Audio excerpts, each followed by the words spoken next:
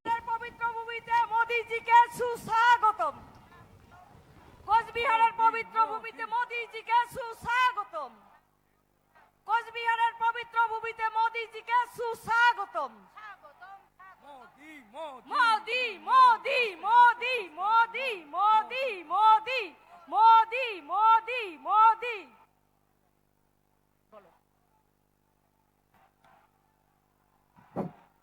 বন্দে মাতরম। আমরা এতক্ষণ সারা বিশ্বের লোকপ্রিয় নেতা মাননীয় মোদিজির জন্য অপেক্ষা করছিলাম। উনি ইতিমধ্যে আপনাদের সামনে এসে পৌঁছেছে। এবার সম্মানীয় যশস্বী প্রধানমন্ত্রী শ্রী নরেন্দ্র মোদিজিকে উত্তরীয় দিয়ে বরণ করে নেবেন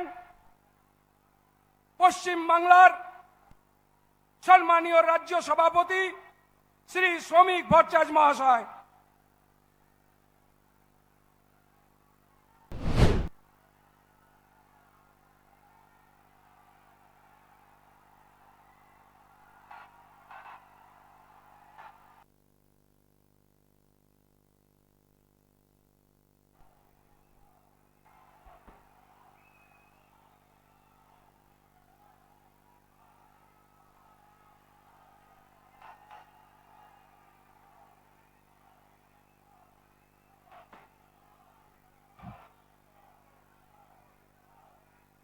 এবারে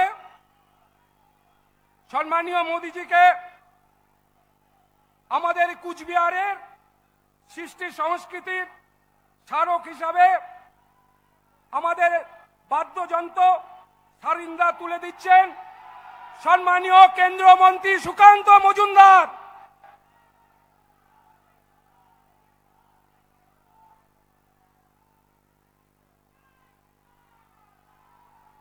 এবারে যশস্বী প্রধানমন্ত্রী মাননীয় মোদিজিকে কুচবিহারের প্রাণের ঠাকুর শ্রী শ্রী মদন মোহন মন্দিরের প্রতিকৃতি তুলে দিবেন কুচবিহার জেলার বিজেপির সম্মানীয় সভাপতি শ্রী অভিজিৎ বর্মন মহাশয়। এবারে মাননীয় প্রধানমন্ত্রী শ্রী নরেন্দ্র মোদিজির হাতে আলিপুরদুয়ারের সভাপতি সম্মানীয় মিঠু দাস এক টুকরো আমাদের ডুয়ার্সের প্রতিকৃতি তুলে দিচ্ছেন।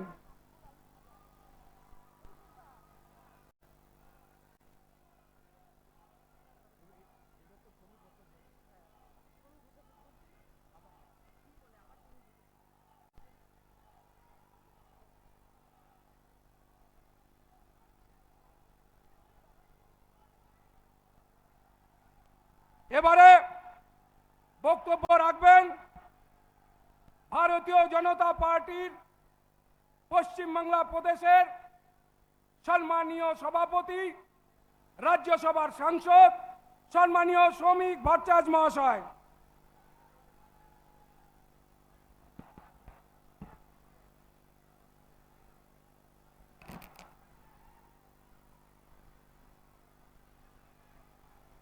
যিনি অসম্ভবের মধ্যে সম্ভাবনার স্বপ্ন দেখাতে পারেন, যিনি স্বপ্ন দেখাতে পারেন এবং স্বপ্নকে বাস্তবায়িত করতে পারেন। কচ্ছ থেকে কন্যাকুমারী, সোমনাথ থেকে গৌহাটি, মানুষ যাকে বিশ্বাস করেন মানুষ মনে করেন যে নরেন্দ্র মোদীর গ্যারান্টি মানে গ্যারান্টি পুরো করার গ্যারান্টি। এই অভূতপূর্ব পশ্চিমবঙ্গের যুগ সন্ধিক্ষণে তিনি এই কুচবিহারের মাটিতে আমাদের মধ্যে উপস্থিত হয়েছেন। আর আজ 5ই এপ্রিল একটি ঐতিহাসিক দিন। 1947 সালের 5ই এপ্রিল হুগলি জেলার তারকেশ্বরে এই পশ্চিমবঙ্গের জন্য রেজলিউশন পাস করেছিলেন ডক্টর শ্যামা প্রসাদ মুখার্জি, এনসি চ্যাটার্জি, যে একটি সেপারেট হিন্দু হোমল্যান্ড চাই। পাকিস্তান ও no Pakistan, Bengal should be divided. বাঙালি হিন্দুর জন্য একটা জমি রাখবার আমাদের প্রয়োজন আছে। সেদিনের সেই শ্যামাপ্রসাদ মুখার্জির স্বপ্ন বাস্তবায়িত হয়েছিল 1947 সালের 30 জুন প্রাদেশিক আইনসভায়। আজকে সেই ঐতিহাসিক দিনে যখন পশ্চিমবঙ্গের প্রত্যেকটি যুবক বলছে ভাতা নয় ভাত চাই, যখন মহিলারা বলছেন 1,500 টাকার লক্ষ্মীর ভান্ডার নয় 3,000-এর অন্নপূর্ণা ভান্ডার চাই, আমার ছেলের মেধার সুরক্ষা চাই, আমার কর্মসংস্থানের সুযোগ চাই, পশ্চিমবঙ্গের শিল্পায়ন চাই, ভারী শিল্প চাই, ডুয়ার্সের জঙ্গলকে সুরক্ষিত রাখতে চাই, ডুয়ার্সের কাঠ বাঁচাতে চাই, জঙ্গলের ক্যাকটাস বাঁচাতে চাই, অর্কিড বাঁচাতে চাই, উত্তরবঙ্গের নদী বাঁচাতে চাই, ইললিগাল স্যান্ড মাইনিং বন্ধ করতে চাই, বোল্ডার লিফটিং বন্ধ করতে চাই, পশ্চিমবঙ্গের নিবেশ চাই, অ্যাগ্রোবেজ ইন্ডাস্ট্রি চাই, উত্তরবঙ্গের আর্থসামাজিক উত্তরণ চাই। ঠিক তখন আমাদের মধ্যে এসেছেন আমাদের প্রধানমন্ত্রী, আমাদের ভারতের প্রধানমন্ত্রী। তিনি শুধু কোনো দলের নয়, তিনি কোনো সম্প্রদায়ের নয়, সারা পৃথিবীর মুক্তি সূর্য নরেন্দ্র মোদী, যার দিকে মানুষ তাকিয়ে বলছেন যে এই অশান্ত পৃথিবীতে যুদ্ধ নয় বুদ্ধের বার্তা যিনি দিতে পারবেন, সেই ভারতের প্রধানমন্ত্রী আজকে কুচবিহারের মধ্যে এসেছেন।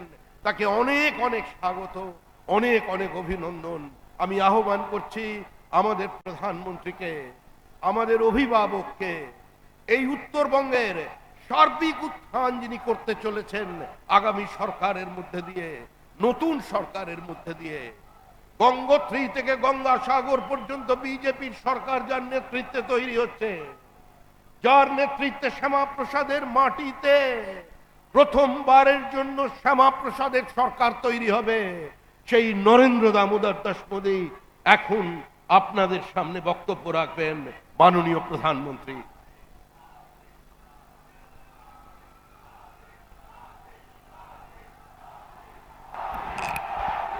আমাদের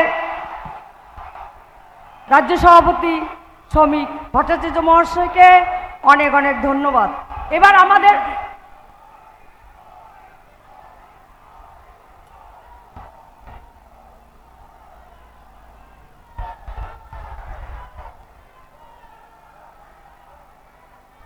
भारत माता की, भारत माता की वंदे। मैं अपना भाषण शुरू करूं उसके पहले काफी लोग कुछ पेंटिंग बना करके ले आए हैं। मैं एसपी जी के साथियों को कहूंगा वो जो भी ऐसे पेंटिंग लेके बना के लाए हैं उनसे कलेक्ट कर ले। इस चुनाव में जो उम्मीदवार है उन सबसे मेरा आग्रह है कि जरा आगे आ जाए। जो कैंडिडेट है, मैं 1-2 मिनट इन सब के पास जाकर के आपके पास आता हूं।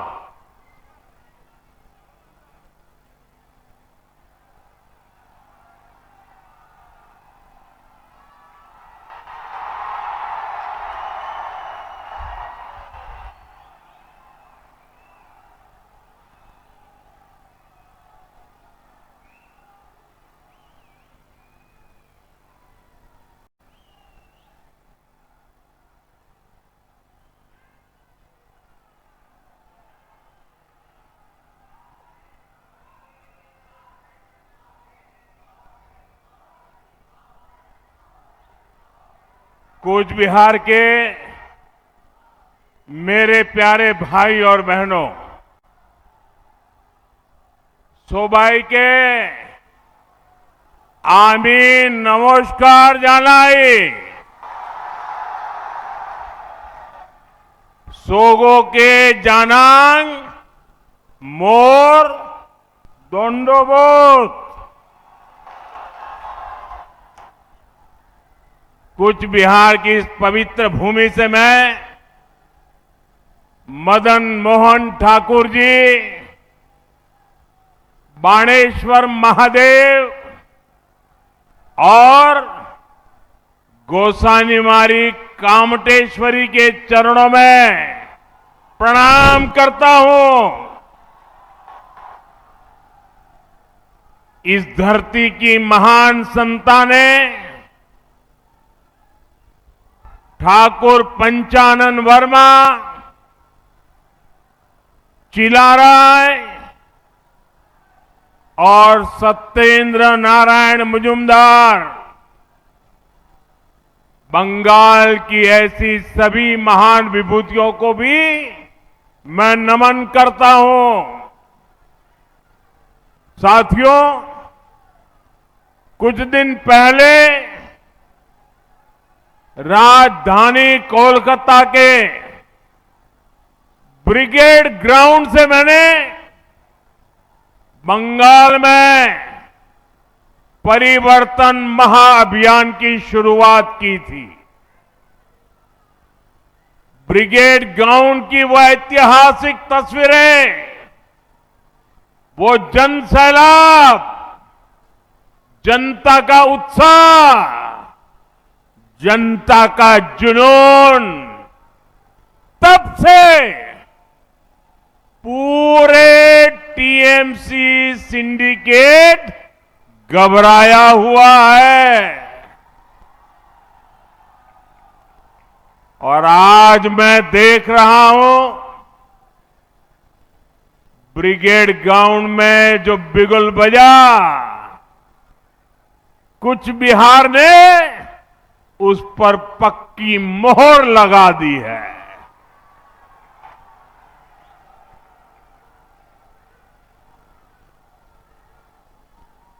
इस माहौल और हुजूम ने ये पक्का कर दिया है, टीएमसी के पापों का घड़ा अब भर चुका है। पूरे बंगाल में इस समय एक ही आवाज गूंज रही है, पलटानो दरकार, पलटानो दरकार, पलटानो दरकार। भाइयों बहनों, आज कूच बिहार में जो दिख रहा है, ये आप सबका विश्वास है। मैं आज हेलीकॉप्टर से उतरा, जो भी वहां साथी रिसीव करने आए थे, मैं नमस्ते करता था और वो एक ही बात बोलते थे, अरे मोदी जी जीत जाएंगे, अरे मोदी जी जीत जाएंगे।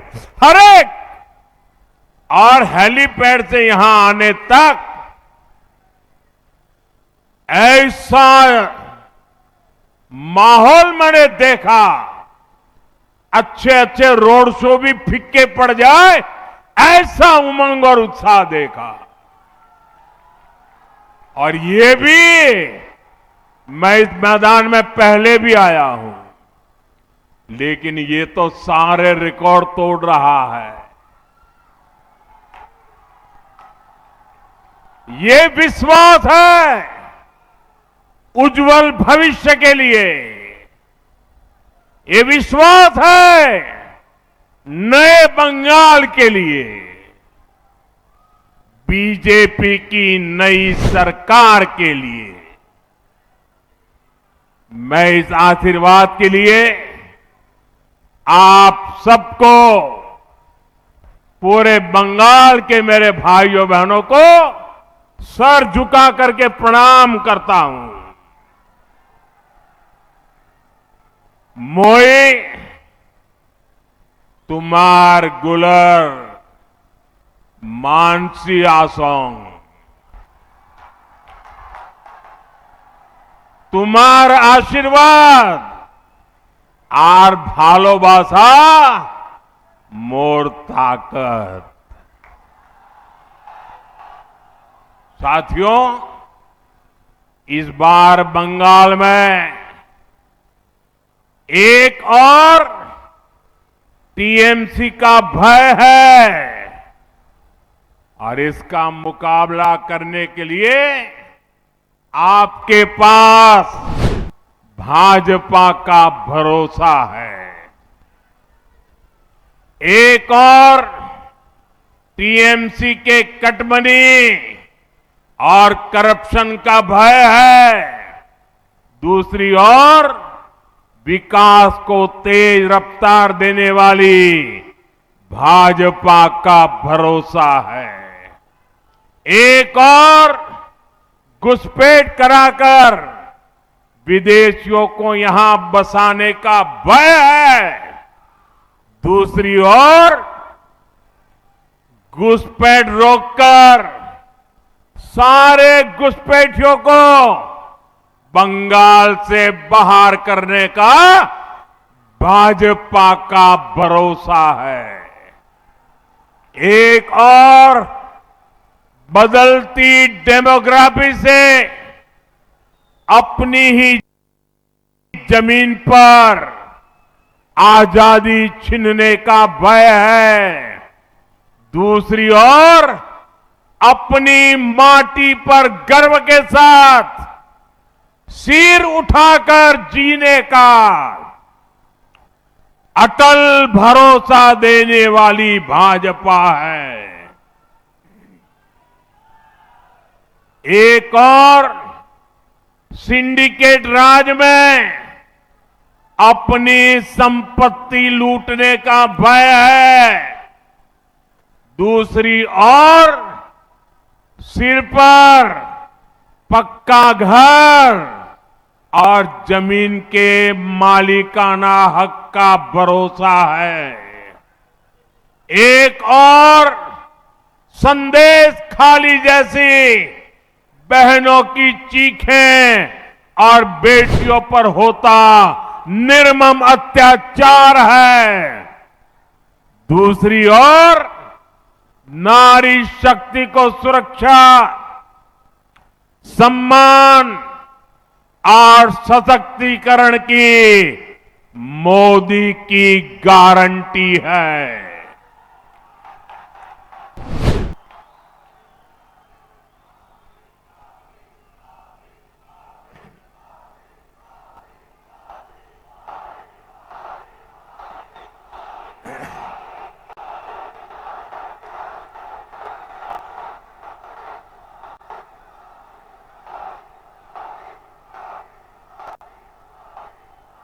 एक और बढ़ती बेरोजगारी और पलायन का भय है, दूसरी ओर सुशासन, रोजगार और एक आत्मनिर्भर बंगाल का भरोसा है। साथियों, मैं आपको एक और बात कहूंगा। मतदान वाले दिन टीएमसी के गुंडे आपको जितना भी डराए, आपको कानून पर भरोसा रखना है। इस चुनाव में बंगाल से भय भागेगा, भाजपा की महाविजय से भरोसा जागेगा। बांग्ला থেকে ভয় পালাবে, মহা বিজয় থেকে সূর্য জাগবে। और मैं आपको भरोसा देता हूं, इस बार चुनाव के बाद इनके पापों का पूरा हिसाब किया जाएगा।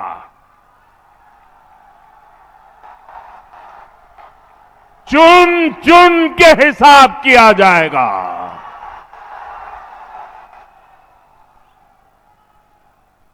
4 मई के बाद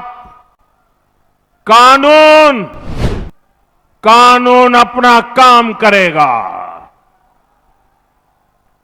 चाहे कोई बड़े से बड़ा गुंडा क्यों न हो, इस बार न्याय होकर रहेगा।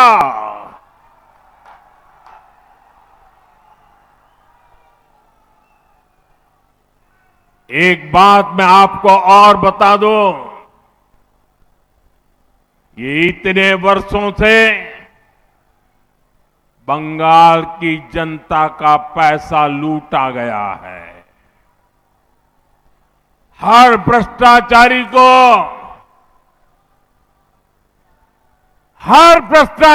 को ये जो लूटा हुआ पैसा है ना, वो जनता को लौटाना ही पड़ेगा।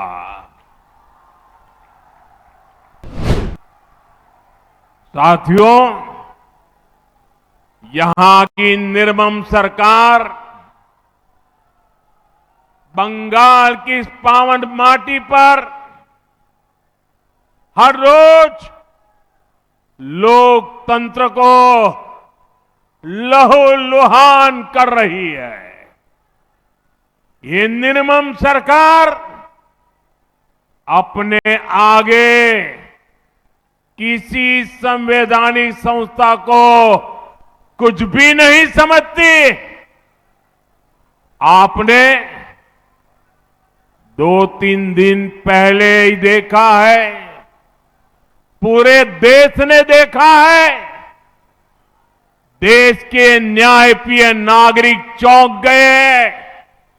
कैसे मालदा में न्यायिक अधिकारियों को बंधक बनाकर रखा गया।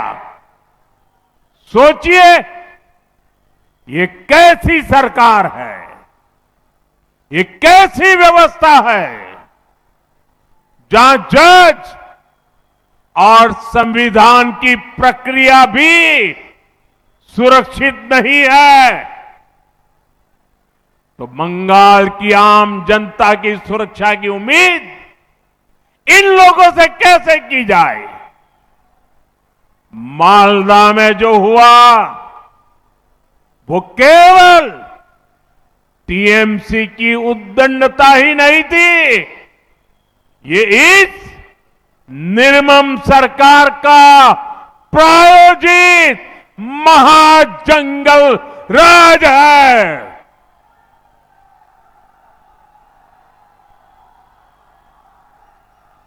महाजंगल राज है। ये टीएमसी जब न्याय का शिकंजा कसता है तो संवैधानिक संस्थाओं का गला घोंटने का काम करती है। और अब तो हालात इतने खराब हो चुके हैं कि देश की सर्वोच्च अदालत सुप्रीम कोर्ट को भी दखल देना पड़ रहा है। हर कोई देख रहा है कि टीएमसी बंगाल में कानून व्यवस्था का जनाजा निकालने पर तुली है। साथियों, हमारा बंगाल शक्ति पूजा की धरती है।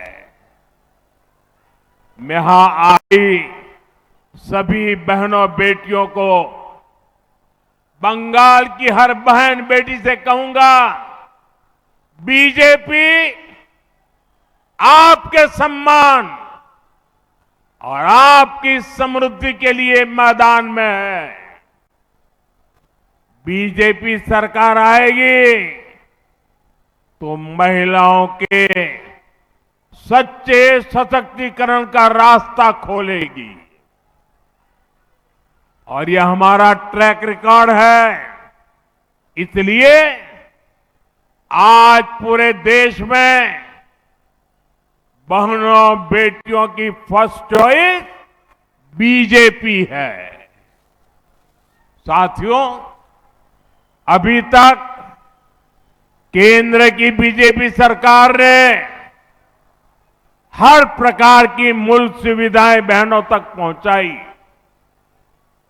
देश की 3 करोड़ बहनों को लखपति दीदी बनाया,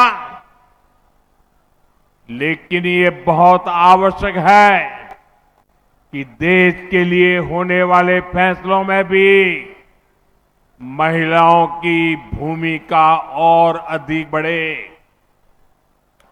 इसलिए हमारी सरकार ने लोकसभा और विधानसभा में महिलाओं के लिए 33% रिजर्वेशन देने का कानून बनाया था। पश्चिम बंगाल सहित देश भर की बहनों को 2029 के 2029 के लोकसभा चुनाव से ही इसका फायदा मिले, अब यह सुनिश्चित करने का प्रयास है। इसलिए सरकार ने 16, 17, 18 अप्रैल को संसद का विशेष सत्र रखा है।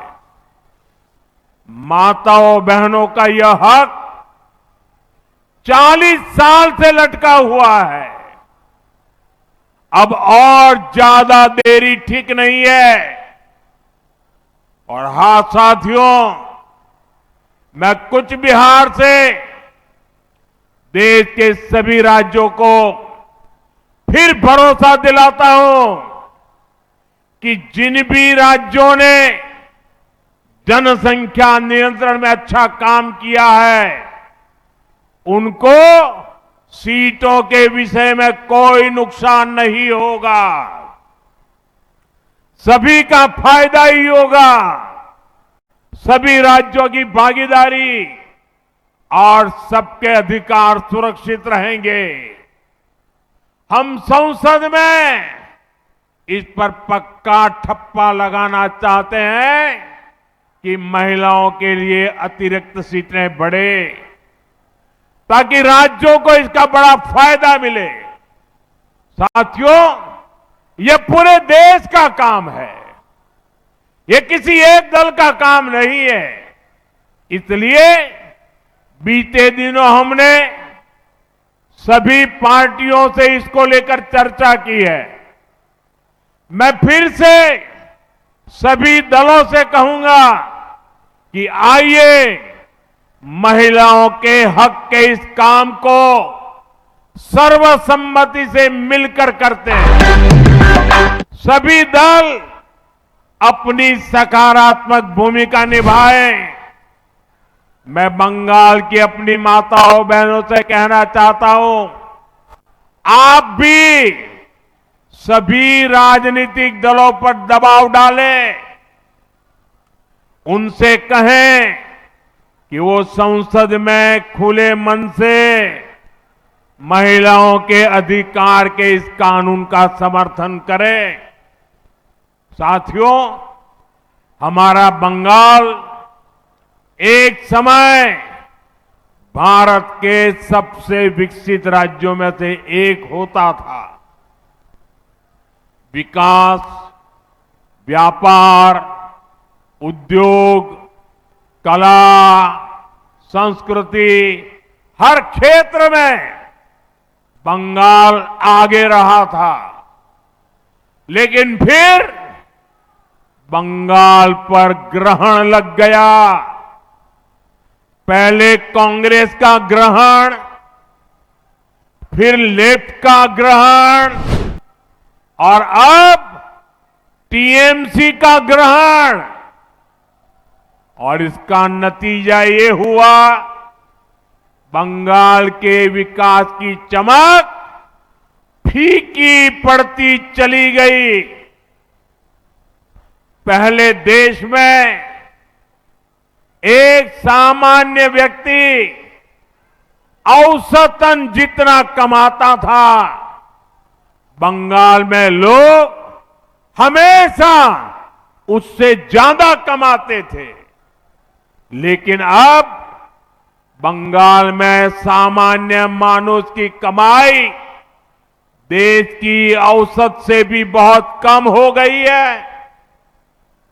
यानी आज देश आगे बढ़ रहा है, बाकी राज्य विकास कर रहे हैं। टीएमसी ने बंगाल को पीछे धकेल दिया है। देश के अधिकांश प्रदेशों में नए नए उद्योग खुल रहे हैं, लेकिन बंगाल से फैक्ट्रियां बाहर जा रही हैं। पहले बंगाल में लोग रोजगार के लिए आते थे। निर्मम सरकार ने उसी बंगाल को पलायन का केंद्र बना दिया है।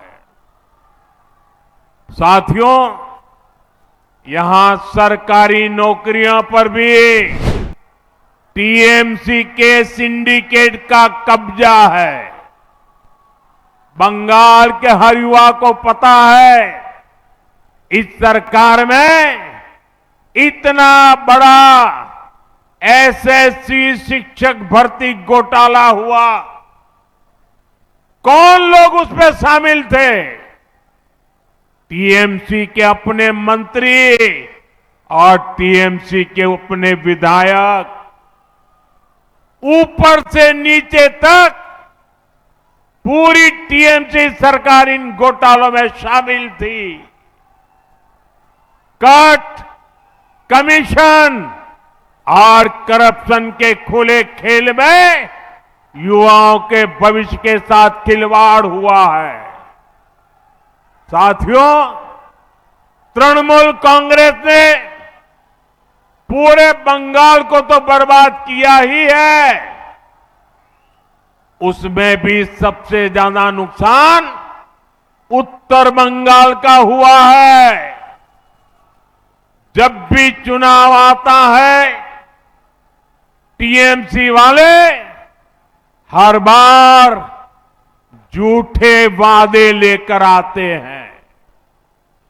क्या क्या घोषणाएं की जाती रही है, लेकिन हालात वैसे के वैसे बने हैं।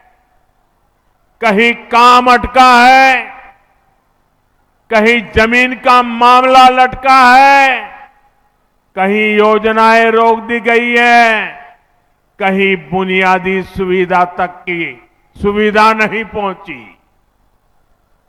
आप सब जानते हैं, मालदा, बालूरघाट और हाशीमारा एयरपोर्ट का विकास कब से लटका है, क्योंकि राज्य सरकार इसमें अड़ंगा लगा रही है।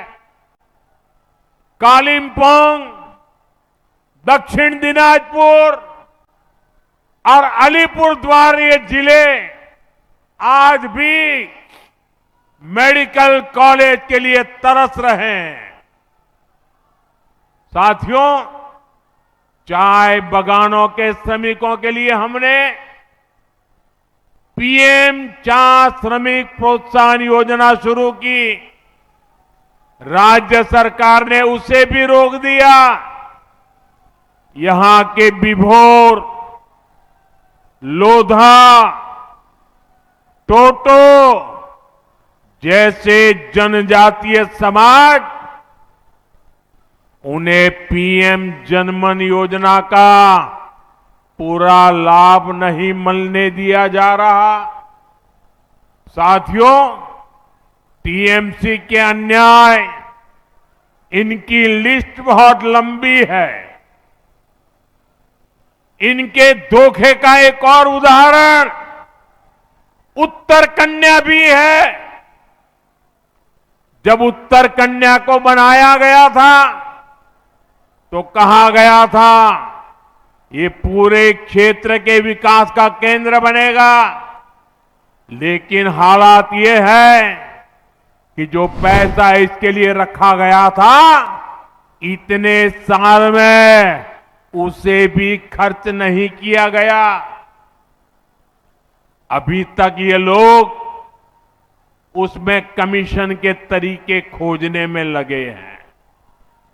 इसका मतलब साफ है, नाम विकास का, लेकिन नियत और प्राथमिकता कहीं और थी। साथियों, 2012 में कुछ बिहार के लोगों से भी टीएमसी द्वारा कहा गया था इस इलाके को उद्योगों का केंद्र बनाया जाएगा। बार बार वही वादा दोहराया गया, लेकिन आज 14 साल बाद सच्चाई क्या है? जमीन पर कोई काम नहीं हुआ।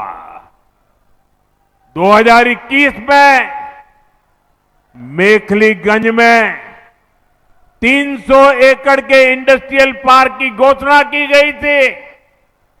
आज 2026 चल रहा है, पूरे 5 साल हो गए, लेकिन इंडस्ट्रियल पार्क तो छोड़िए, एक फैक्ट्री तक नहीं लगी। आसपास के जिलों में भी बड़ी बड़ी बातें करने के बाद या तो कोई काम नहीं हुआ, या फिर अगर कहीं कोई उद्योग आ गया तो वो टीएमसी सिंडिकेट से परेशान है। साथियों, आज कुछ बिहार के किसानों के साथ भी बहुत बड़ा अन्याय हो रहा है। हमारे किसान भाई बहन कठोर परिश्रम करते हैं, पसीना बहाते हैं, लेकिन किसानों को फसल की सही कीमत नहीं मिलती। यहां पर कुछ बिहार के आलू के किसान भी आए हैं। मैं आपकी तकलीफ समझता हूं। आप मेहनत करके यहां आलू का रिकॉर्ड उत्पादन करते हैं, लेकिन जब फसल बेचने का समय आता है तो उसे औने पौने दामों पर बेचना पड़ता है, क्योंकि टीएमसी सरकार ने आपकी कोई चिंता नहीं की। यहां कोल्ड स्टोरेज की भारी कमी है। आलू चिप्स बनाने जैसा कोई उद्योग नहीं जो बड़ी मात्रा में आलू खरीद ले, इसलिए फसल सड़ने लगती है, किसानों को नुकसान होता है। भाइयों बहनों, किसानों के लिए बेहतर जीवन और बेहतर अवसरों का काम केवल बीजेपी ही कर सकती है।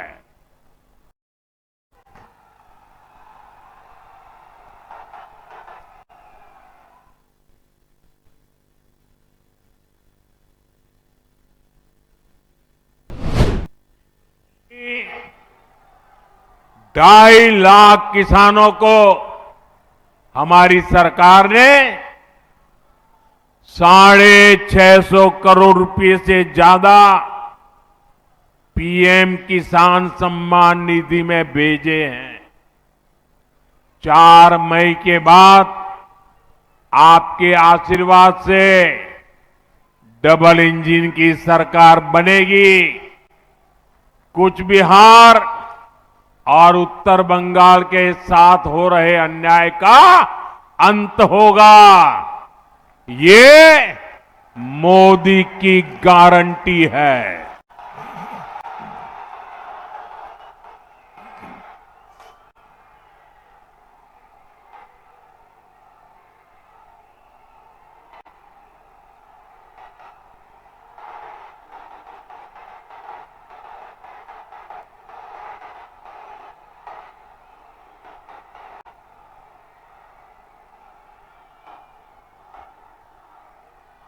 कुछ बिहार এবং উত্তর বাংলার থেকে যে অন্যায় হয়েছে তার অন্ত হবে, এটা मोदी गारंटी।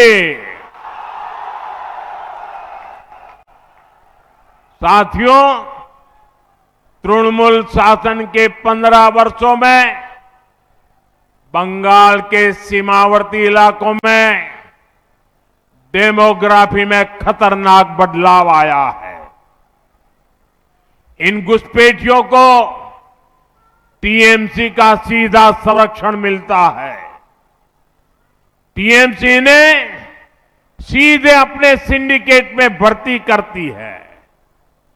इनसे बंगाल के लोगों की सुरक्षा को बड़ा खतरा पैदा हो रहा है। इसलिए भारत सरकार घुसपैठियों की पहचान कर उन्हें बाहर निकालने के लिए काम कर रही है। भारत ही नहीं, दुनिया के बड़े बड़े देश इस समय गैर कानूनी घुसपैठियों को अपने यहां से निकाल रहे हैं। बड़े बड़े देश निकाल रहे हैं।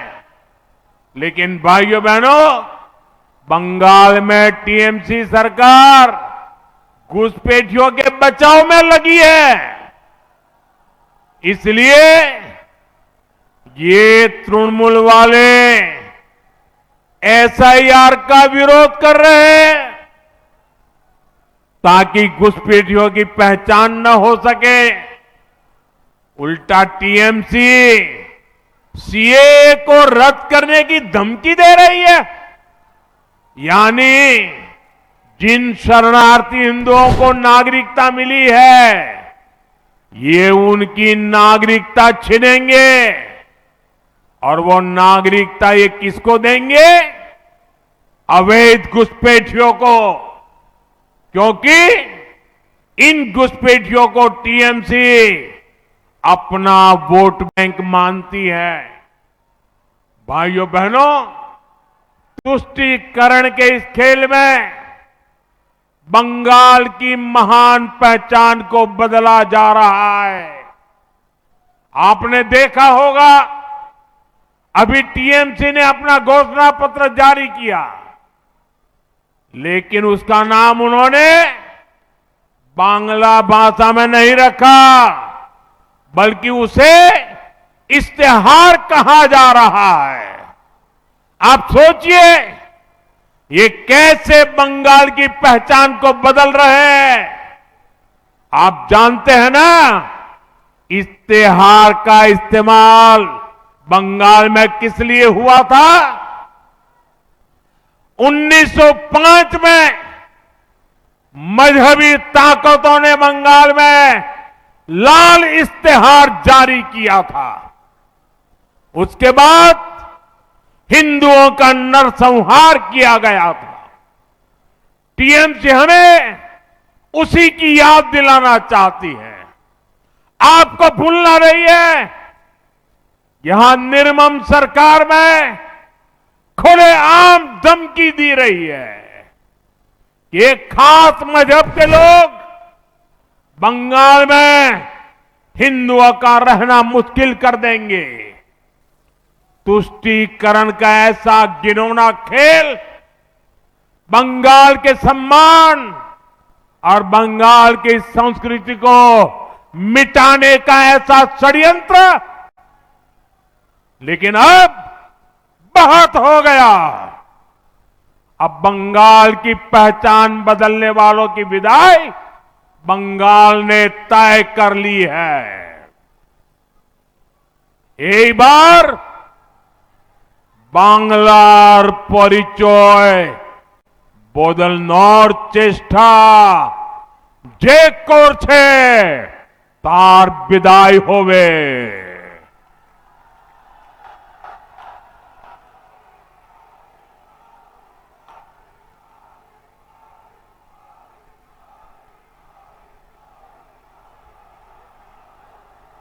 भाई और बहनों, इस बार का चुनाव आपके बच्चों का भविष्य तय करने वाला है।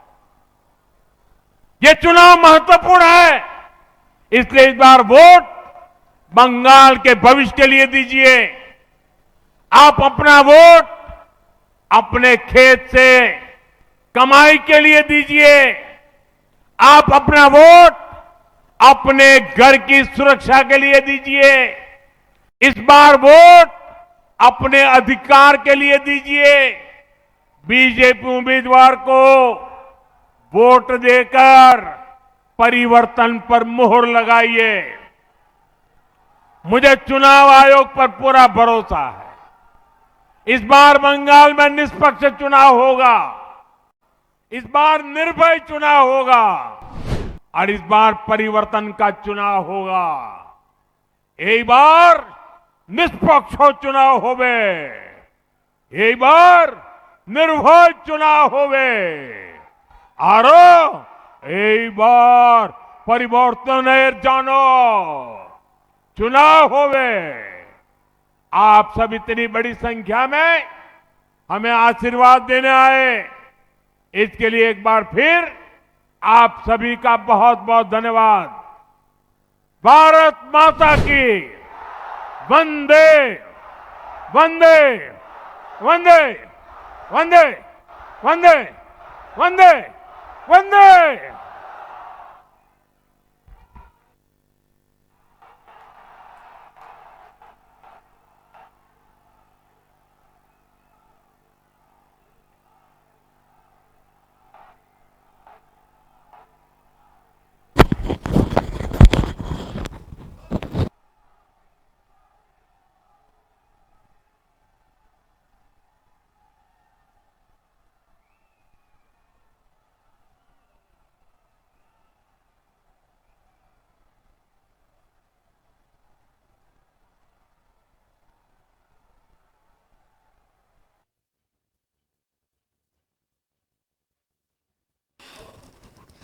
দেখলেন প্রধানমন্ত্রী তার মূল্যবান বক্তব্য, মতামত তিনি সবটাই জানালেন। আরও একবার তুলে ধরবো আপনাদের সামনে মদনমোহন মন্দির, বানেশ্বর শিব মন্দির, গোসানিবাড়ি মন্দিরে তিনি প্রণাম করে এসেছেন। ব্রিগেডের কথা স্মরণ করিয়ে তৃণমূলকে আক্রমণ করেছেন প্রধানমন্ত্রী। ব্রিগেডের সভায় শিলমোহর দিয়েছে কোচবিহারের ভিড়, জানিয়েছেন প্রধানমন্ত্রী নরেন্দ্র মোদী।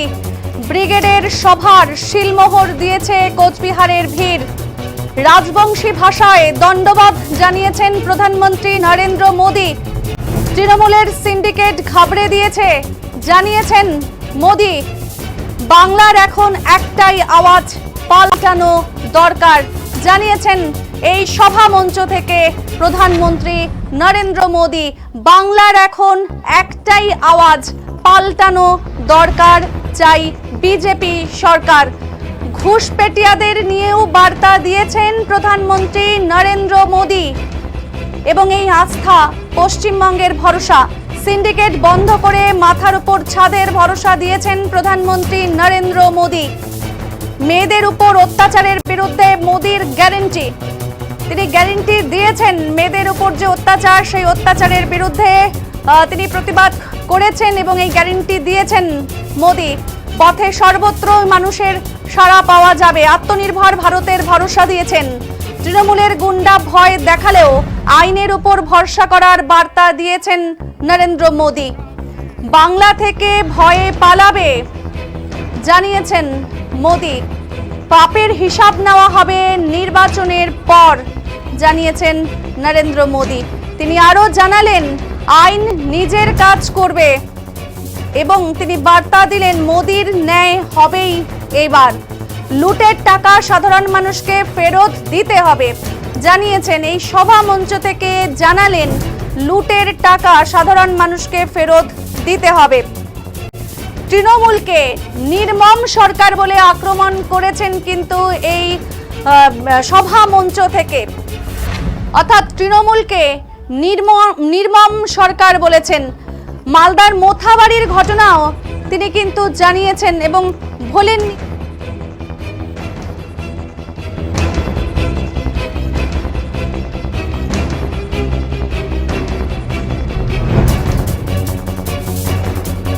एक बात मैं आपको और बता दूं,